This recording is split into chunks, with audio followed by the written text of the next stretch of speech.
Is one fantasy football legend about to fall off the cliff? What dynamic running back might be coming back with a vengeance this season? And should you be drafting a talented quarterback with few talented pass catchers to throw to?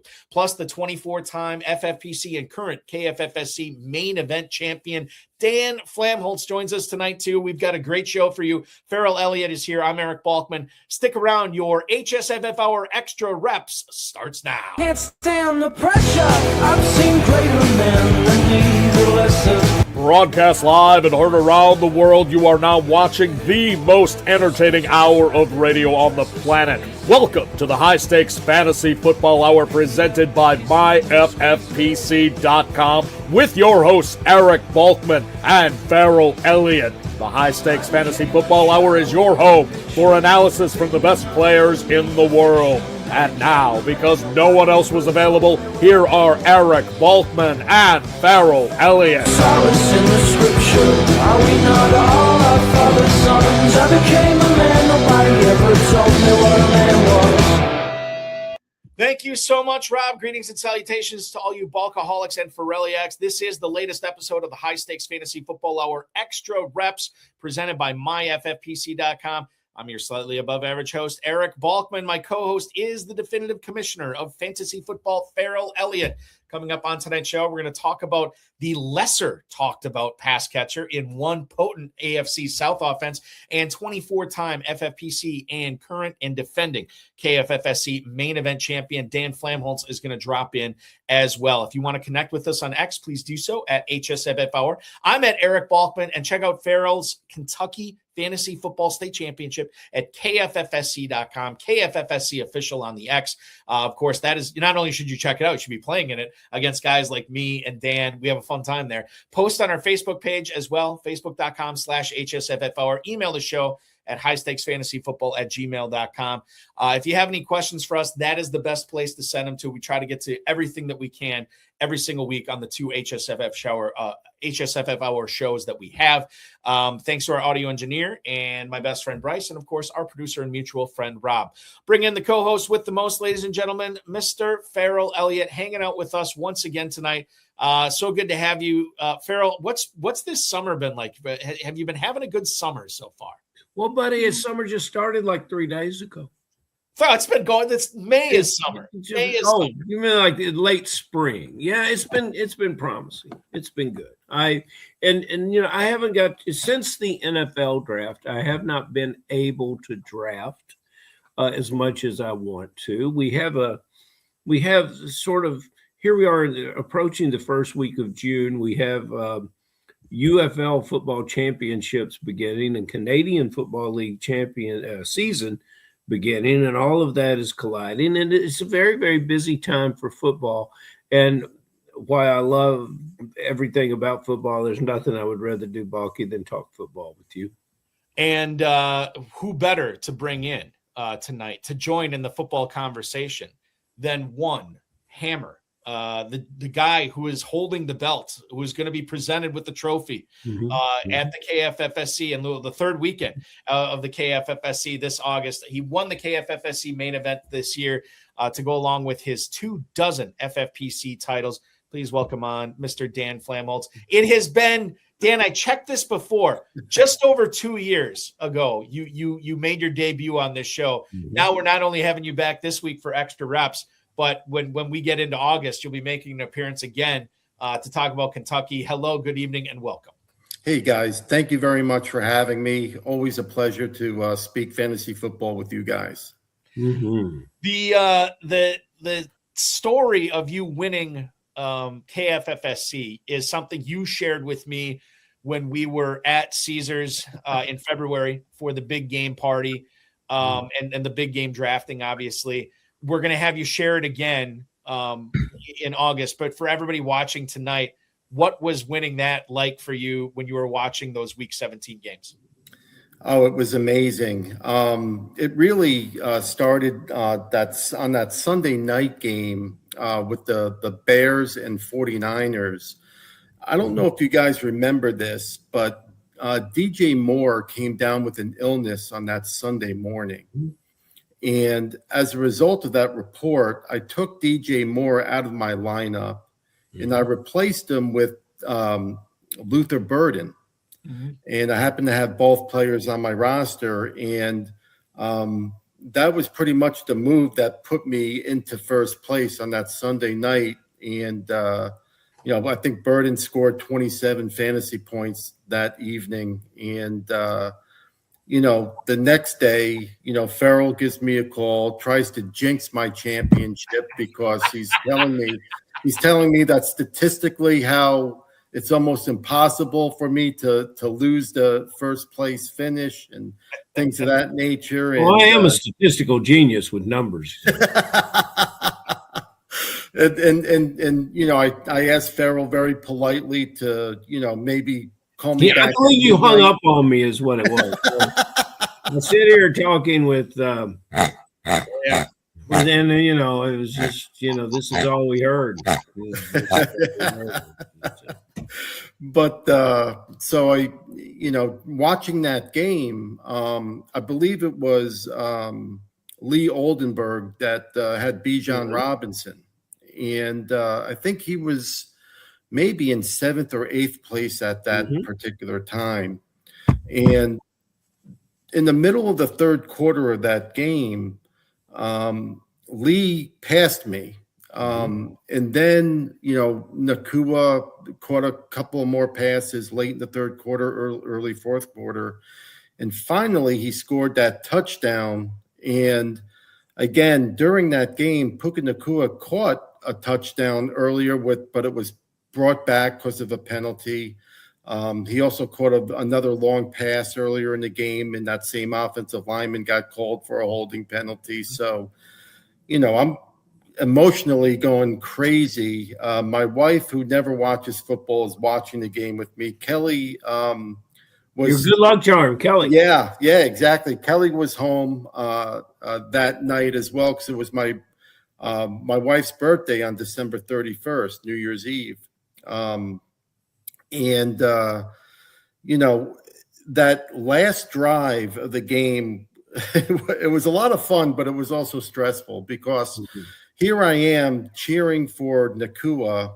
Kelly and my wife Ling are cheering for Nakua. And then that last drive, Nakua caught a ball on the sideline that they ruled incomplete. And then, I think it was a challenge or the play was being reviewed. And for the first 59 minutes and 45 seconds of the game, I'm cheering for Nakua to catch every pass and score a lot of points, obviously. And now here I am for the last 15 seconds of the game trying to explain to my wife and Kelly why I do not want Puka Nakua to have that catch because it would extend the game potentially because the Rams would be in field goal range. Right. And if the Rams were in field goal range, they kick they get the 3 points, the game goes into overtime. And with the game that Bijan Robinson was having, who would have known what would have happened, right? It was an incredible finish. The passcode now and the phrase known in the Hammers household is timing is everything, Balky. Yeah, it is. Timing is everything. That's the Hammer. I was sweating out that Nakua. I was going against him in a league, a dynasty league, Dan, and I was rooting against him the whole game because I did not want him doing anything. And I was with you on that last one. I'm like, geez, don't give him this catch. Just end the game. This is everything. It's fine right now. Nakua ends up that game 5 for 47 and a touchdown. Bijan Robinson went absolutely crazy. 195 yards on the ground plus a touchdown. He also caught an additional 5 passes for 34 yards. And another touchdown. So it was a great, it was a fantastic, exciting finish that worked out good for some people, maybe not great for other people. But the decision you made to sit DJ Moore, who had 1 catch for 7 yards the previous night, Sunday Night Football, Bears and Niners, was targeted 4 times, only caught 1 of them for 7 yards, and your Luther Burden 8 for 138 and 1 touchdown. And the rest, they say, is history. Beautiful. Yep. Congratulations, Dan. And fellas, I looked at that group of the top 5 finishers and the 3 of you that were chasing it in the very last few minutes of that game. And, what I was really pleased about is all of you would have made great champions of the league. But it was your year. It was your year. Yeah, absolutely. I think Lee was right there. Tim Allen was up there with you. Stuart Keene. I think Stuart Keene finished 4th. It's a great group. It's on the show a couple weeks ago too. It's a lot of fun. And congratulations, Dan. We'll give you more props and more flowers coming up in August when we have you on. We're not even going to show you the trophy tonight. It's sitting right over here. You're not going to show it? No, he's not seeing it. He's got to come back in August. Right. Well, I'll see it in August. Yeah, you'll see it in August. Absolutely. And you'll take it home. Look at it all you want. Where I want to start off is sort of where we left off on Wednesday night, and that's with Jacksonville. Okay. Dan, Ferrell and I were talking about Parker Washington, but I definitely want to get your thoughts on what we should be doing with drafts with him. Grant Udinsky, who is the new OC, I don't even think he's the new OC. I think he was the OC last year as well for Jacksonville, says Washington is, quote, capable of what he did at the end of the season last year and even more than that. This was published on the Jaguars website on Wednesday.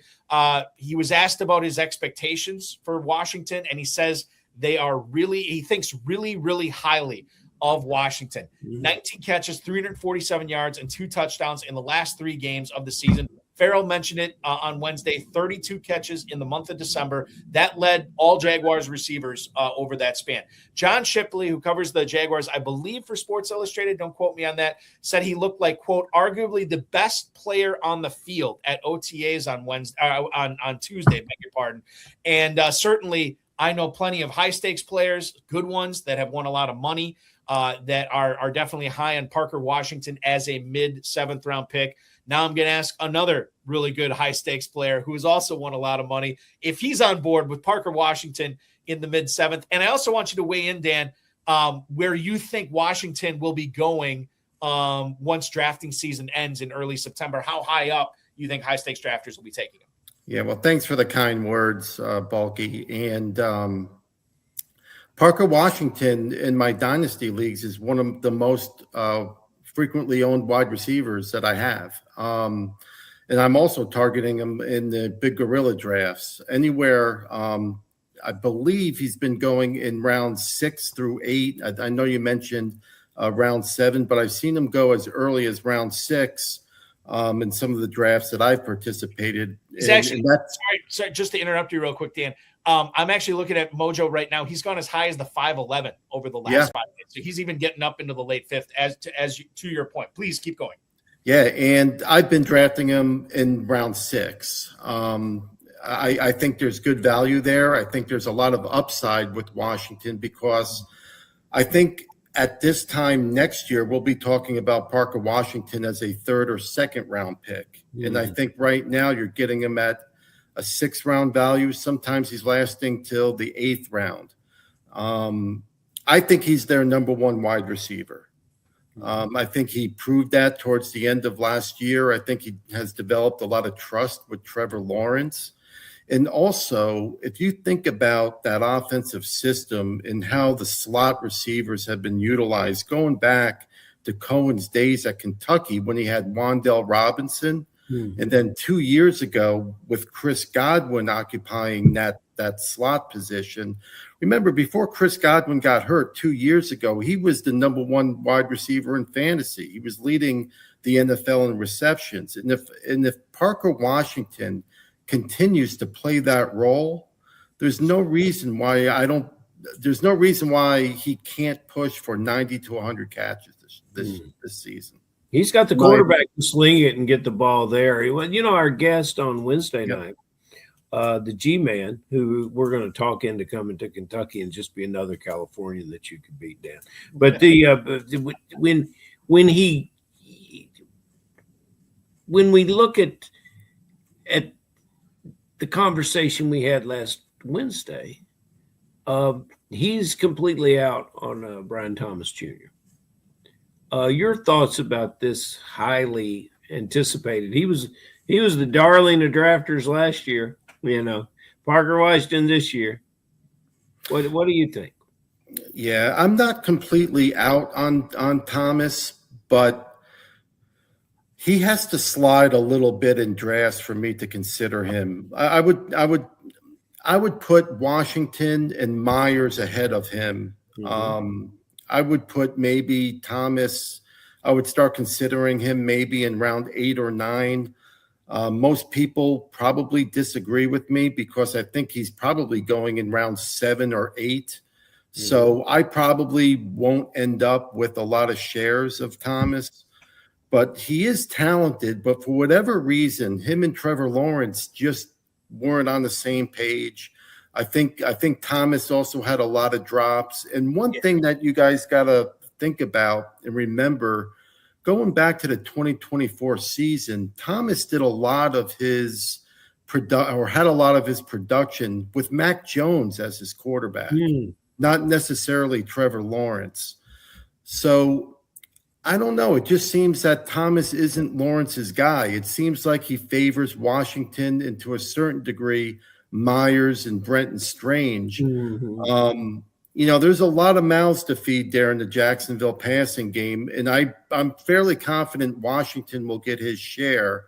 I do think there's some question about Myers and Thomas, but if I was to rank them, I would go Washington 1, Myers 2, Thomas 3 out of the as far as fantasy production. Those are your 3 guys. I think you've said some very interesting things there, and Balky, chime in whenever you're ready. But I think you talked eloquently about the coach and what he did at previous locations, especially at Tampa with Godwin. I think about what he did with all those receivers there. And I think in Thomas, you've got an excellent field stretcher. And I agree with you. Parker will eclipse him in number of receptions and possibly touchdowns, but not average per yard. I think this player comes back and is definitely a deep threat. And what you said about chemistry, that's the easiest thing to fix through repetition. You can't fix it in the season. If the quarterback and the receiver aren't clicking, there's no time to fix it. But in the spring and in the training camps and the OTAs that they're going through now, you can fix that. And that's what gives me great hope. The athleticism, the maturity of the quarterback, and all these great tools, and the OC. I just see a lot of things happening here that are going to be great. So according to Fantasy Mojo, at Fantasy Mojo on X, fantasymojo.com, get a subscription to Fantasy Mojo if you're playing in the FFPC. It is extremely helpful. Anytime we cite ADP on the show, it's always through his website. 704 is where Washington's going. Washington. That's where he's going right now. And it wasn't that I'm old enough to remember when Thomas was being selected ahead of Parker Washington in drafts this year. And now they have flipped. Washington is now the first guy off the board. BTJ is at 709, and then you're looking at 904 for Jacoby Myers right now. The other thing that I think we've kind of said it without saying it in regards to Thomas, you think about not only the Mac Jones stuff, where that was never a big deal to me, Dan, because I thought, well, if he could do this with Mac Jones, I mean, he's going to be able to do it with Trevor Lawrence, but that's not always the case. And it certainly wasn't the case. The other thing to think about too is last year, I mean, how many times was he the sacrificial X, just running wind sprints and trying to field flip with these big plays? It wasn't a target earning opportunity for him, and they weren't scheming him open. What else did they do? They traded for Myers and then signed him immediately to that extension. I listened to Trevor Lawrence talk about his receivers in the offseason, and while he was very talked about him gave much more faint praise to Brian Thomas when he was gushing all over Parker Washington.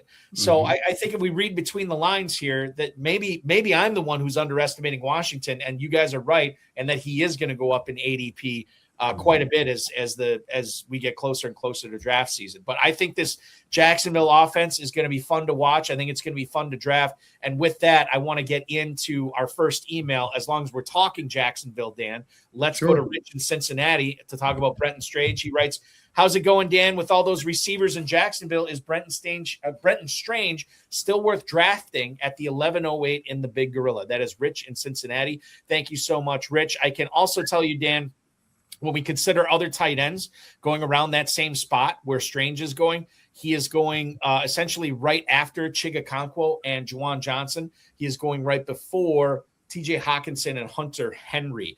I'm not going to cloud your answer here at all. I want to get just your honest opinion on whether that is a good investment in the 1108 in Brenton Strange and the Big Gorilla this year. I think for round 11 it is. I think Strange has a safe floor. I do think his upside when compared to Okonkwo is somewhat limited. I think Okonkwo has a little bit more upside just because there's less target competition for Okonkwo, right, in Washington versus, the established wide receivers in Jacksonville. Plus, I also think Jacksonville may utilize the running backs a little bit more in the passing game this year as well. But I do like Strange. I think he's a decent value in round 11. I do prefer Okonkwo to Strange simply because in these larger tournaments, I prefer to go after the higher upside players. And in my opinion, Okonkwo has more upside, especially if Daniels stays healthy. If you remember 2 years ago, Daniels had a great rapport with Zach Ertz, especially in the red zone. And Zach Ertz put up some really nice numbers in 2024. And I think Okonkwo, with his athleticism, could surpass that. Let me, Balky, can we go to the Mojo and get the next 4 tight ends after Strange? Hawkinson, Henry, Dalton Schultz, and then Eli Stowers. See, Stowers, there's a guy that the Hammer likes because he has unlimited ceiling, and then you take our Houston Schultz, who was in the top 5 of catches of tight ends last year, and I don't see that changing very much. And then you stack on Strange back-to-back seasons of 40 catches, pushing, trying to get to 50 but not gaining a lot of yards. I don't see it. I think I'd rather wait around and grab 3 of those other guys, one of those other 3. I'll just say this. And Ferrell, I know we played this game. I can't remember with who on the show a few weeks back when we were talking about Dalton Schultz and how many catches he had. Mm-hmm. The top 5 tight ends right now by ADP in FFPC Big Gorilla. This is who FFPC players are taking. This is the order they're taking them in. Bowers, McBride, Loveland, Warren, Fannin. Those were the top 5 receivers by ADP currently right now in the makes sense. Now, if we look at the top 5 tight ends from last year as far as catches, we just look at catches. We're not big deal in the FFPC. Yeah, 1.5 points. This is huge. If we look at the top 5, it is not representative at all with who is going in order in ADP for tight ends this year. McBride, obviously, first in catches last year. Then we have Kyle Pitts, Jake Ferguson, the aforementioned Dalton Schultz, and the aforementioned Hunter Henry. Yeah. Those are the top 5 leaders at the tight end position in catches last year. And, we just said this. Kyle Pitts is going as a 5th-round pick, so he's still up there. But he's going as tight end 6. Then you have Ferguson, tight end 13. Hunter Henry, tight end 22. And Dalton Schultz, tight end 23. Tank Dell is going to help that offense. And you don't want to draft. You don't want to draft last year's team. No, you don't. But at the same time, yeah. Yeah, that seems awfully low. To Ferrell's point, Hunter Henry and Dalton Schultz probably should be going higher based on their consistency year to year. I do think that some people are shying away from Hunter Henry because of the rumors that A.J. Brown, right, might get traded there. They got Romeo Doubs. And, they also drafted Eli Raritan in the 3rd round. And Hunter Henry's getting a little bit older. So I think people are shying away from Henry a little bit because there's only one football to go around, right? And then I think in Dalton Schultz's case, it's just not a sexy name, right? I mean, he's consistent, but, people tend to look for upside, right? And with Schultz, it's one of those deals where you know what you're going to get kind of thing. And, the production is good, but people like to hit home runs, and being good isn't always something that people are looking for, right? In the beloved FFPC dual flex, and Dalton Schultz in what round, Balky? 12? 13. 13th round. I will go ahead and take Dalton Schultz, and I'll put him in the flex, and I'll take those 70 catches, multiply them by 1.5, call him 105, and let him replace any wide receiver in the 13th round that's not going to catch 105 catches. Yeah. And then if he catches 70 balls again, from a tight end position, you're gaining 6 rounds of upside. If he's going, I'll be happy with 60 balls, performing like a 6 rounder. I'll be happy with 60. And we mentioned Ferguson. Ferguson not only at Dallas, which everything there is to know about Dallas. Ferguson not only had a great pass catching year, but he found the end zone impressively last year. After I think getting shut out of the end zone the prior year. So. Yeah. Ferguson, I like Ferguson too. He tailed off a little bit towards the end of last season. He got off to a fantastic start the first half of the season. Then his production slowed down a little bit, but overall, he's still a solid tight end. And the healthy Bowers will catch more than all of them. Yeah, and so obviously I'm skewing it a little bit. Stats don't lie, but statisticians do. Bowers is going to have a better season. Loveland didn't really come on till the end of last season. Warren looked awesome until Daniel Jones got hurt. And then Fannin was another guy that sort of came on later on. So there is, and you're right with the Schultz stuff. I mean, he's not fun to draft. He's fun to put in your lineup and see him catch 8 balls in a game. Yeah. That's fun. But yeah, it does nothing. He does not.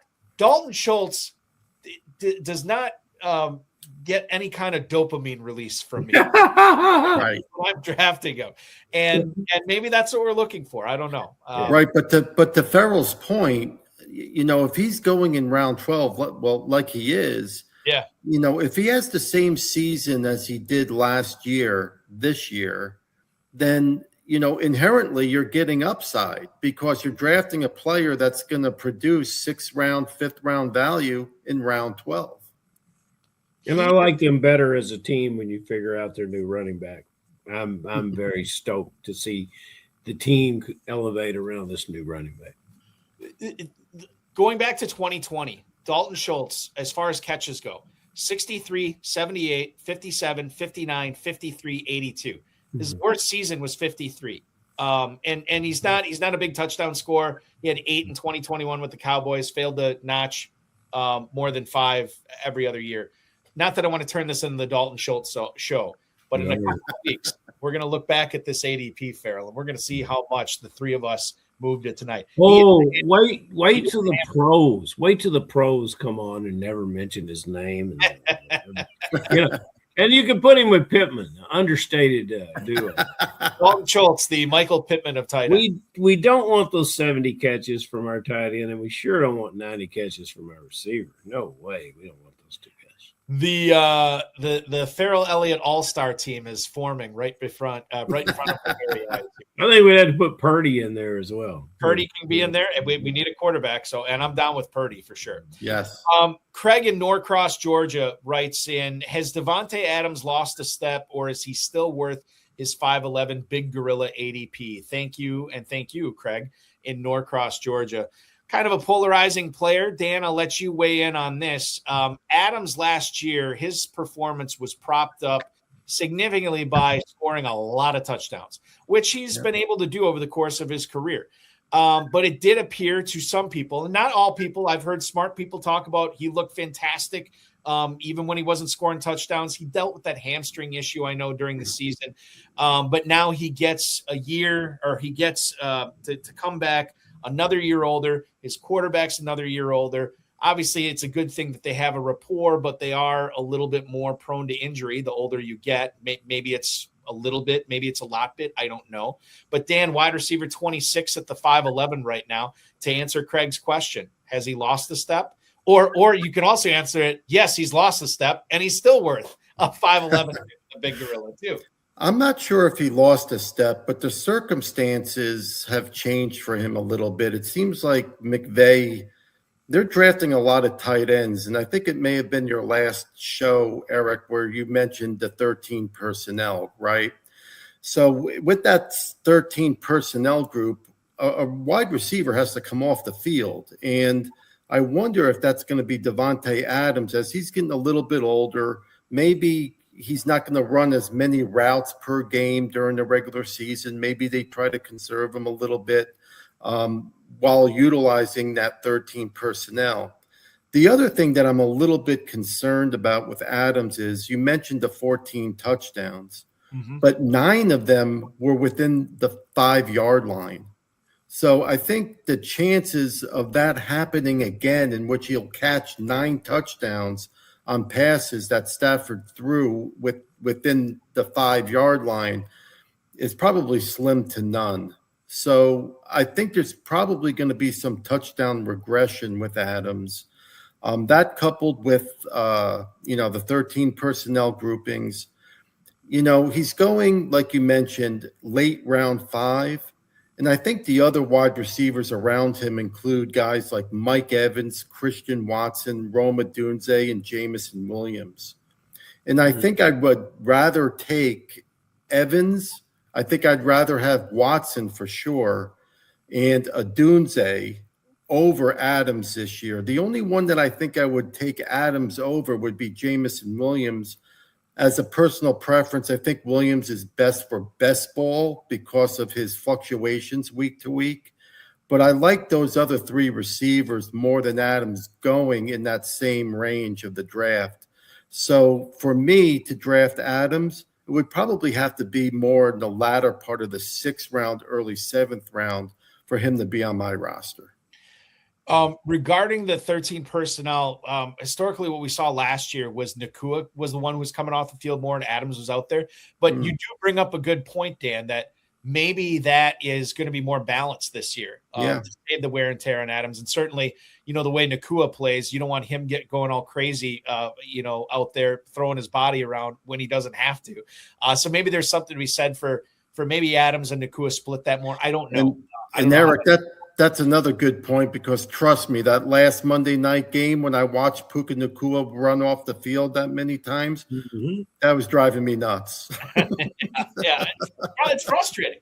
And obviously, if you're a defense and you see Nakua on the field for a play, you kind of know how to roll your coverage. It's cat and mouse for that. I am with you on Watson and Odunze over Adams this year. I think you might have sold. I was going to say Williams over Adams as well, but I think you might have sold me on managed leagues. I think you probably want to have Adams over Williams.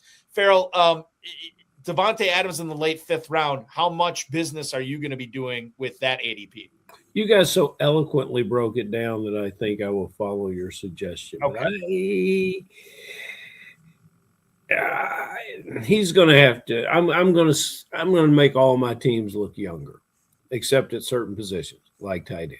So and certain positions like maybe quarterback. I'm excited about some of the young quarterbacks, but let's.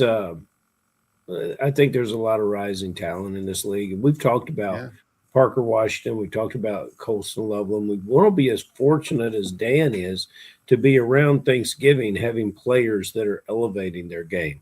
And so when you go younger and go talented, that's what you get. And I think in that spot, I'm going to look to find a younger player, even if I have to elevate Parker Washington to a 5th round pick to get it. The day before Christmas, 2026, Davante Adams turns 34 years old. I love it.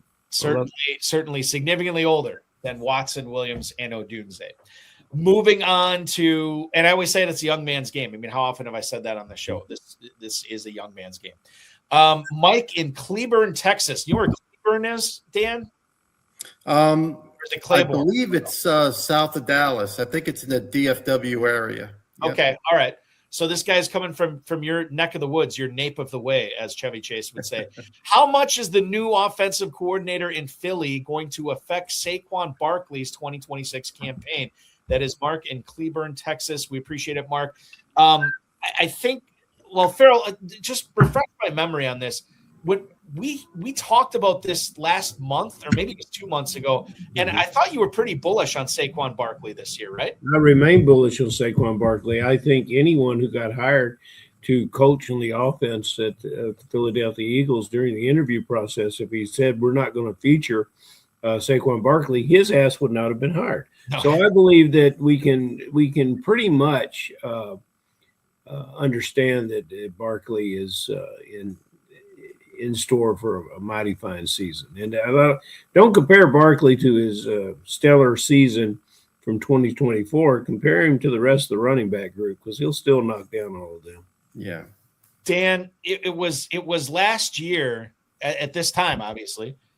Barkley was coming off that massive 2,000 or whatever it was. It was close to 2,000 yards, right? He didn't hit 2,000 yards. I thought it was like 1,900 something. Okay, anyway, it was awesome. He gets elevated to the 3rd overall pick by ADP in both the FFPC and the KFFSC last year. Underwhelms, maybe not to his own fault. Maybe there's some offensive line issues. There definitely was some offensive coordinator issues. And now he is running back 10 at the 206.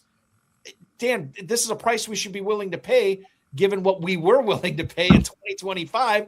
We're getting a round and a half discount, and it's an expensive round and a half discount because it's the top 2 rounds of the draft. You tell me about Barkley. No, I agree with you guys. I think if you could get him in the mid to late 2nd round, that's great value, and there's definitely room for upside. Back to his 2025 season, his yards before contact was right around 3.8. Last year, it was down to like 2.3, which is slightly below league average. So he was number 1 in 2024, and then he was slightly below league average last year. And I don't believe that's due to a decline in his ability.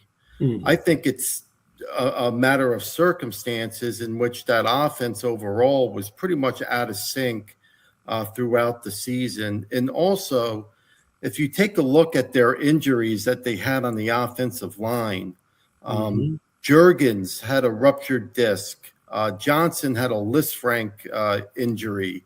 Mailata missed games due to a hamstring issue. And then the guard also missed games due to ankle and knee injury. I think Landon Dickerson is his name, right? So basically 4 of their 5 starters at some point during the season were missing games, right? So, I think the fantasy community a little bit is down on Barkley simply because he didn't fulfill the expectations of his season, the season that he had in 2024. But I think there's a little bit of an overreaction, which is a good thing for drafters that are able to get him in the mid to late 2nd round, because I don't think he's going to return necessarily to, being a top 3 overall player, but certainly being a mid to late round type of play, mid to late 1st round type of player is certainly in the range of outcomes this year, especially with Sean Mannion taking over as offensive coordinator and bringing that zone run blocking scheme to Philadelphia. He's going to catch guys 40 to 45 balls in that offense as well, and you can't ignore that.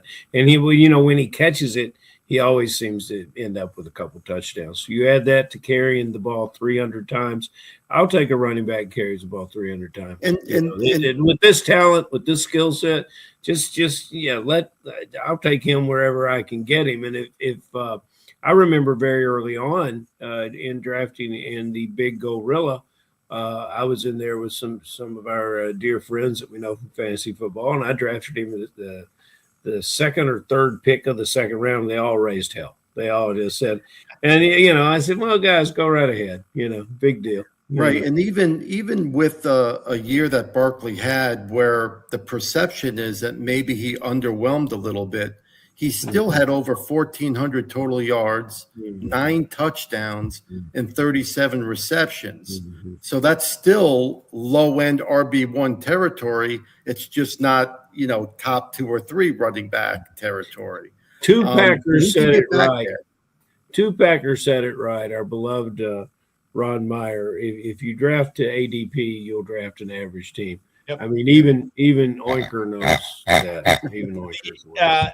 The Barkley did hit, by the way, 2,005 yards in 2024. So he did. Did he? Yeah. Overall or rushing yards? That was rushing yards. Because he carried the ball, 350 times? 345. Wow. 345, yeah. And then last year, 280 carries. And Dan, you mentioned it too, the perception that he underwhelmed. Well, why do we have that perception? Because we as fantasy players, we pumped up his ADP too much. Yeah. So obviously, 1,140 rushing yards, 7 touchdowns, another 2 through the air, another 37 catches. Yeah, I mean, if we're picking him at the end of the first round as opposed to the beginning, I don't think a whole lot of people are complaining about Barkley, but that's what happened. There was one more thing I was going to say about Barkley, and it was, I know. Just saw this. So they're running the McVay-style offense. Sean Mannion's going to run a Sean McVay-style offense in Philly. Hurts is going to be under center more. And what did Saquon Barkley do? He reached out and he called and talked to one Todd Gurley about playing in the Sean McVay offense. So clearly he's buckling up. I think it's going to be a Barkley revenge season. And to Dan's point, you get him in the mid-second, you get him in the late second, you are playing fantasy football right. Moving on. One more email here tonight, guys. And we go to Kurt in Cambridge, Massachusetts. Cambridge? Anyway. Hey, Dan, are you going to be in the Malik Willis business this season? Thanks so much. That is Kurt, we'll just say in Massachusetts. I have been saying that I will not draft Willis as my starter, but I have no problems having him as my backup quarterback this year. I don't think that's shocking or whatever. But Dan, there is a certain upside here with Willis, and he goes in a part of the draft where I am drafting for upside. It's kismet. It's a match made in heaven. You're drafting for a home run. Yeah, this guy could be a strikeout, but he could be a home run as well. That's the way I look at it. How are you looking at Malik Willis? Yeah, absolutely. A lot of upside, and he's basically free going in round 16 in drafts. So I know it's a small sample size, but if you look at what he did the last 2 games, when he came into that overtime loss against Chicago and that last game that he played against Baltimore, he was fantastic. His QB rating was 145. He completed more than 80% of his passes, and he accounted for 4 touchdowns, 2 of them being rushing.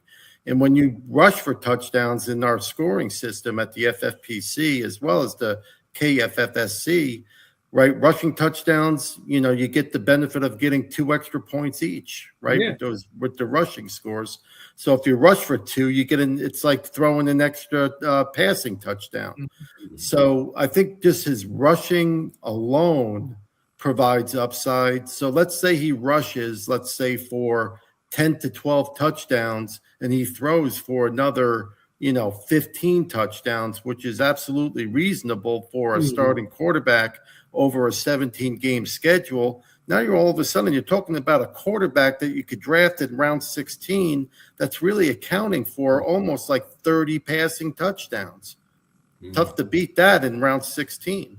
And guess what? If it doesn't work out, you drop him and you pick someone else up. You got him for free. Malik Willis is going behind, ironically, Jordan Love, who I also think is going too low. Maybe that's my Packer fandom, but I think that Love should be higher, especially with this Jacobs stuff going on. He should be higher. Mayfield, Shook, and then you get into that glut I mentioned on Wednesday, Goff, Murray, Nick, Stafford, Purdy, Mahomes. So there is something to be said for Malik Willis in the 16th round, and the risk-reward ratio is out of this world on that. You went from Willis up. Can you go from Willis down? Sure. These are the guys going after Malik Willis. Bryce Young, Daniel Jones, who I think is going to move up ahead of Willis here over the next week or two. Then after Daniel Jones, Cam Ward, C.J. Stroud, Sam Darnold after that.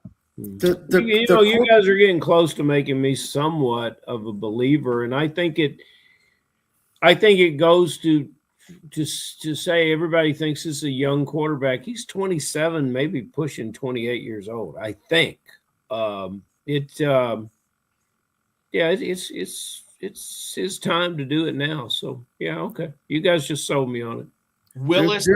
There's value all over the draft board with the quarterback position. The quarterback that won the MVP last year is going in round 12. Right. Yeah. Right. So if you think of it in those terms, we talked about Brock Purdy. Brock Purdy is a quarterback that I believe he was very close to Josh Allen on being number 1 or number 2 on average points per game started. Right now, he missed some time last year, but he was up there in points per game. And Brock Purdy is also, I believe, going in round 12 or round 13. Mahomes is going in round 11. I mean, it's just amazing how much value and potential upside there is at the quarterback position. Dak Prescott, another one that's going in round 10. And just more reasons to wait on quarterback again this year, certainly. Malik Willis, by the way, guys, on Memorial Day, he turned 27 years old. So this is his age 27 season. One of the other things I'll bring up about Willis, too, in my former life as a local sports talk radio show host in Northeast Wisconsin, I'd have Packers guests come on from time to time. And Peter Bukowski, who covers the Packers for The Leap, and he does the Locked On Packers podcast as well. He mentioned if you look back at these spot starts that Willis has had to make in place of Jordan Love, and not even spot starts, but coming into a game for Love where he plays the majority of the game. If you look back to like 2024, the Colts, the Jaguars, Matt LaFleur was kind of hiding Malik Willis as much as you can hide a quarterback in your offensive attack, right? And then, you get to these Chicago and Baltimore games that you had mentioned last year, you see a marked change in the a plan of attack because he saw how Chicago and Baltimore were trying to defend Willis. And he's like, okay, if you guys want to make Malik Willis beat you, he's good enough to beat you. And that's the game plan I'm going to put. And then lo and behold, granted, the Packers didn't win either of those games, but it wasn't because of Willis. Willis had phenomenal games against the Bears and the Ravens. And I think that is what I cling to, and knowing that it was a small sample size, but you see the evolution of where he was at the start of the 2024 season, making those spot starts to the end of the 2025 season. He just looked like a completely different quarterback. And that's what has me so excited. You broke it down mathematically, Dan, why we need to be in business with Willis in the 16th. And by the way, if you don't agree on this, there's going to be plenty other quarterbacks that you could take at that spot that I could see. Yeah, that's probably a good pick as well, because quarterback's deep this year, Ferrell. Yeah. Yes, sir, it is. And I think we've solved the quarterback situation. Anybody listening to this show looks like a league winner. Dan, there's nothing to solve, right? Just take any one of them. Don't take the early ones, and you got it. Now, there is one thing I do want to say about Malik Willis, though, is let's hope he continues to throw a football better than he does a baseball. Right? He was missing a lot of wide receivers in OTAs this week. I heard that before, that he wasn't hooking up, which, I mean, it's OTAs or whatever. But yeah, there is a reason that Malik Willis plays football. Did you see that first pitch? That was the Marlins, right? Where he's throwing pitch before a Marlins game. Yeah, that was 50 Cent awful. That was one of the worst first pitches I've ever seen in my life. A pop-up question on a Dolphin sleeper. For the Hammer. I'll give you some clues. Was a Ram, played at Louisville. Oh, I know. Tutu Atwell? Yeah, there you go, buddy. Very good.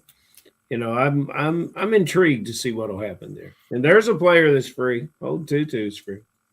The Miami players in the Big Gorilla right now are just, it's outside of Achan, it's so confounding. Yeah. So if you look at just Dolphins, which you can sort by team on Fantasy Mojo, if you look at the Dolphins, Achan goes at the 203 as running back 7. You have to go another 13 rounds to have a second Miami Dolphin selected. And it's not even Malik Willis. It's Chris Bell, the rookie from Louisville, who may or may not be playing, the majority of the season. I don't even know. He goes, then it's Willis, Dulcich, Jalen Wright, Malik Washington, Ollie Gordon, Caleb Douglas. Those guys from Chris Bell on down to Caleb Douglas. Round 15 to round 19 picks. And Achan is a second round pick. Dan, I've never seen anything like that. At least I don't remember seeing anything like that. I am intrigued by their rookie wide receivers. I thought Coleman out of Missouri and Douglas out of Texas Tech. I do think they're very talented, very shifty type receivers, and I think they could surprise some people. In college, I was impressed with the way they were able to separate. So I'm hoping that translates to the NFL. And I was, remember 2 years ago when you guys asked me for a sleeper wide receiver in the rookie class, I mentioned Malik Washington. So I'm hoping maybe this year he breaks out even more than just being a kind of like a gadget player like he has been the first couple of years. As fantasy analysts, we're never wrong. We're just early, right? That's how it is. Dan Flamholtz joined us tonight. Dan, this was a pleasure to have you back on. Loved hearing you tell that story of how you sweated out those two primetime games on Sunday and Monday to win the KFFSC main event. Already got 24 titles to your name in the FFPC. I'm sure many more after this year as well. We will see you on this show prior to seeing you in person in Kentucky coming up in August, but we'll definitely have you back on the couple of days before we all get together and draft a bunch of teams there. Until then, I'll probably see you in the draft rooms in the FFPC. Thanks for hanging out with us tonight, dude. Really appreciate it. And congratulations on all the success you've already had. Thank you so much. Always a pleasure to talk fantasy football with you guys, and look forward to the next time. Thank you very much. You got August can't come soon enough, Dan. That's right. That's the hammer, ladies and gentlemen. Dan Flamholtz, the KFFSC defending main event champion, and of course the 24-time FFPC winner, joining us on the show tonight. Ferrell, I think we set a record for quarterback talk, back-to-back episodes. Well, and we should sometimes, because I think it's automatic pilot for some of the drafters, because they have their guy. Goff is my guy because I just love starting him when he's in Detroit. And, in listening to some of our guests, I'm getting a little more appreciation for Lawrence. I'm getting begrudging appreciation for Indiana Jones. And, these are some things that without the show, I probably would not have caught on. I certainly did not have as glowing understanding of Malik Willis as you guys do. The other part of strategy that this brings in when we talk all these quarterbacks, this is really important to the Superflex Best Ball Tournament drafters with the FFPC too, because then it's not just, I'll just pick any of them. Now you got to really get honed in on the quarterback position in that if you want to turn $35 into $100,000. You can turn your entry fees into some serious cash with the KFFSC. KFFSC.com is where to go. The Sweet 16 Best Ball Championship, the KFFSC main events, auctions, big paybacks, draft masters, plans, all filling right now. KFFSC.com. That is where to go, right, Ferrell? That is where to go, Balky. And under the Sweet 16 Best Ball Championship, the final two divisions were posted tonight. So you may go over there and join those as well. And, because you lead the pack, sir. You really do. Yeah, we just started the Daryl LaMonica division a couple of days ago. I'm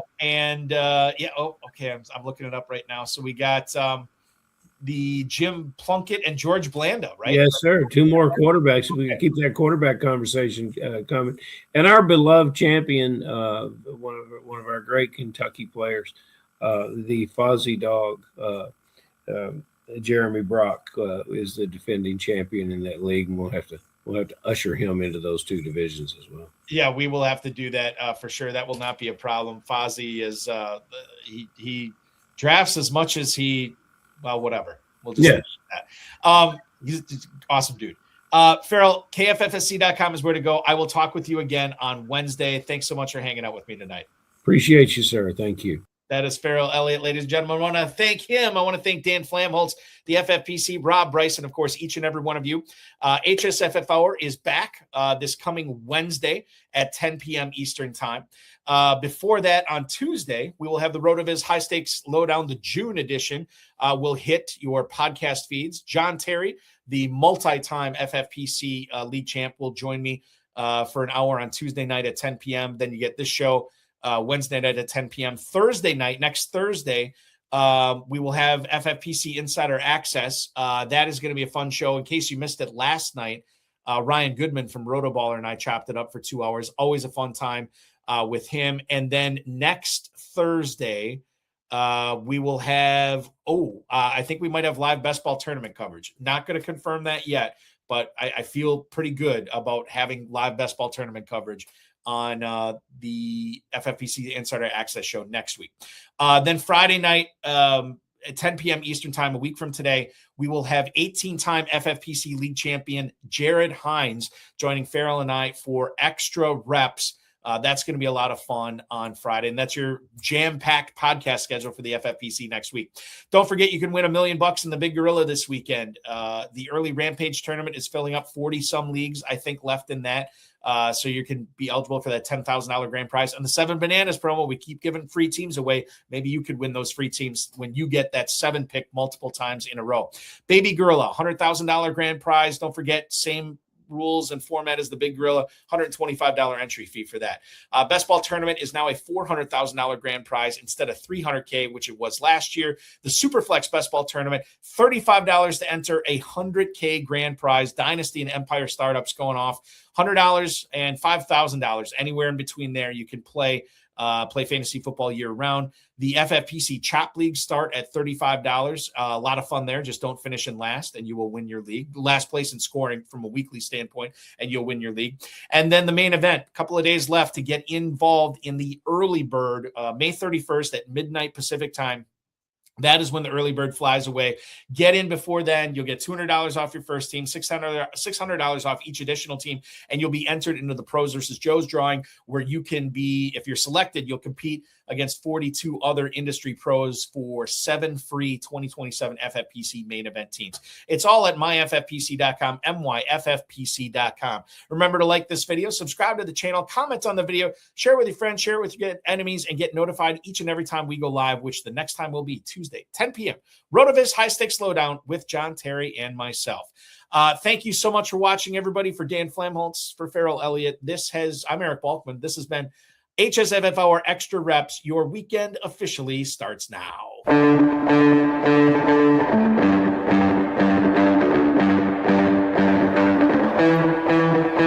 This has been another episode of the High Stakes Fantasy Football Hour presented by myffpc.com. It was broadcast live and was watched around the world. Balky and Ferrell will be back next week with more analysis, more interviews, and more advice from guests much smarter than they are. Thanks for watching, and we'll talk with you again next week. Just to let everybody know, too, we'll have Big Gorilla drafting resuming. Well, actually, you can get into the midnight one tonight. But we'll have Big Gorilla drafting resuming this weekend starting at 1 p.m. Eastern time tomorrow.